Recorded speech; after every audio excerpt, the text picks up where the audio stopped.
ಮಹಿಳೆಯೊಬ್ಬರು ರಾಯರ ಮಠದ ಒಳಗಡೆ ಚಪ್ಪಲಿ ಎಸೆದಿರುವಂತಹ ಘಟನೆ ಬೆಂಗಳೂರಲ್ಲಿ ನಡೆದಿದೆ. ಆ ದೃಶ್ಯ ಸಿಸಿಟಿವಿಯಲ್ಲಿ ಸೆರೆಯಾಗಿದೆ. ರಾಯರ ಮಠದ ಒಳಗಡೆ ಚಪ್ಪಲಿ ಎಸೆದಂತಹ ಯುವತಿ ಬೆಂಗಳೂರಿನ ಇಂದಿರಾನಗರದಲ್ಲಿ ಈ ಘಟನೆ ನಡೆದಿದೆ. ಮಠದ ಕಿಟಕಿಯಿಂದ ಚಪ್ಪಲಿ ಎಸೆದು ಅಪರಿಚಿತ ಪರಾರಿ.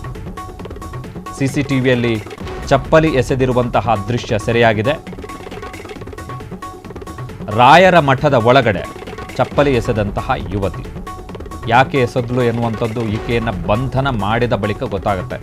ಅರೆಸ್ಟ್ ಮಾಡ್ತಾರೆ. ಕಾರಣ ಏನು ಅಂತ ಹೇಳಿದ್ರೆ ಸಿಸಿಟಿವಿ ಫುಟೇಜ್ ಇರೋದ್ರಿಂದಾಗಿ, ಈಕೆಯ ಕೃತ್ಯ ಸಿಸಿಟಿವಿಯಲ್ಲಿ ರೆಕಾರ್ಡ್ ಆಗಿರೋದ್ರಿಂದಾಗಿ ಆಕೆಯನ್ನು ಅರೆಸ್ಟ್ ಮಾಡ್ತಾರೆ. ಮಾಡಿದ ಬಳಿಕ ಈಕೆ ಯಾವ ಮಹಾ ಸಾಧನೆಗೋಸ್ಕರ ಇಂತಹ ಕೃತ್ಯವನ್ನು ಎಸೆದಳು ಎನ್ನುವಂಥದ್ದು ಗೊತ್ತಾಗುತ್ತೆ. ಇದರ ಇಂಟೆನ್ಷನ್ ಏನು, ಮಠದ ಒಳಗಡೆ ಕಿಟಕಿಯ ಮುಖಾಂತರ ಚಪ್ಪಲಿ ಎಸೀಲಿಕ್ಕೆ ಈಕೆಗೆ ಅಂತಹ ದಡ್ದೇನಿತ್ತು ಎನ್ನುವಂಥದ್ದು ಕೂಡ ಗೊತ್ತಾಗುತ್ತೆ. ಈ ವಿಡಿಯೋ ನೋಡ್ಬೋದು ನೀವು.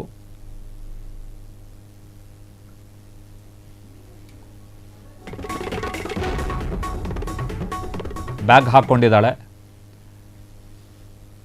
ಮುಖಕ್ಕೆ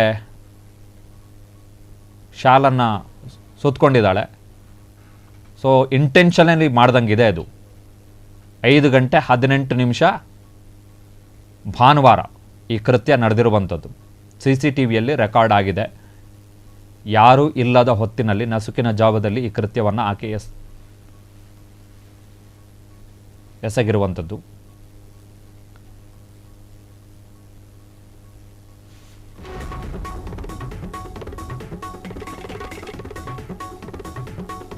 ಎರಡೂ ಚಪ್ಪಲಿಯನ್ನು ಕಿಟಕಿಯ ಒಳಗಡೆ ಎಸೆದ್ಬಿಟ್ಟು ಹೋಗಿದ್ದಾಳೆ ಅವಳು.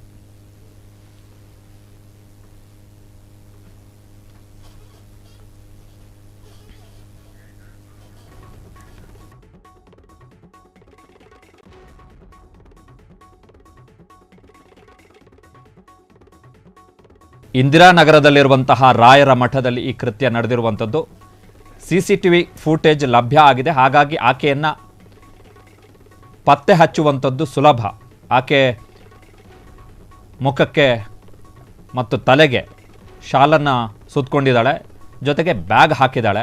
ಎರಡೂ ಚಪ್ಪಲಿಯನ್ನು ಮಠದ ಕಿಟಕಿಯ ಒಳಗಡೆ ಎಸೆದಿದ್ದಾಳೆ. ಆ ಚಪ್ಪಲಿ ಕಾಣಿಸ್ತಾ ಇದೆ. ಈ ಚಪ್ಪಲಿ ನೋಡಿದ್ರೆ ಪುರುಷರು ಧರಿಸುವ ಚಪ್ಪಲಿಯ ರೀತಿ ಇದೆ. ಸೊ ಯಾಕೆ ಎಸೆದ್ಲು, ಅದು ಕೂಡ ನಸುಕಿನ ಜಾವ 5:18 ಆ ಸಿಸಿಟಿವಿ ದೃಶ್ಯ ರೆಕಾರ್ಡ್ ಆಗಿರುವಂತಹ ಟೈಮಿಂಗ್ಸ್ ನೋಡ್ತಾ ಇದ್ರೆ 5:18 ರಸ್ತೆಯಲ್ಲಿ ಯಾರೂ ಕೂಡ ಇರಲಿಲ್ಲ. ಜನ ಓಡಾಟ ಇರದ ಹೊತ್ತಲ್ಲಿ ಈ ಕೃತ್ಯವನ್ನು ಆಕೆ ಮಾಡಿದಾಳೆ. ಅಲ್ಲೆಲ್ಲೋ ಚಪ್ಪಲಿ ಇತ್ತು, ಅಲ್ಲಿ ಚಪ್ಪಲಿ ಇತ್ತು, ಅದನ್ನು ತಂದು